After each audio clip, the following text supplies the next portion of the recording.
Esto es lo que ha pasado en la segunda jornada de la ronda 2 de la Kings World Cup Nations. En el primer partido de la tarde, la Brasil de Kelvin Oliveira goleó a Alemania por 2-9. Así, los brasileños ya están en cuartos, mientras que los alemanes se enfrentarán a México en el Last Chance. En el segundo partido, Perú y Corea se jugaban la vida. El que perdía estaba eliminado.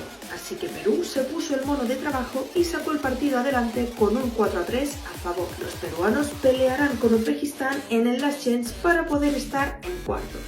Y llegaba el turno de nuestro Juan Guarnizo.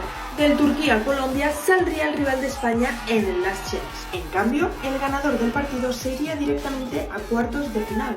Un duelo muy emocionante que se ha decidido en el gol de oro con victoria para los colombianos. Y la jornada la cerraba la Marruecos de Nadir y Fouad. Con un partido espectacular de ambos, la selección marroquí ha goleado a Ucrania y estará en el Last Chance. Allí les espera Japón.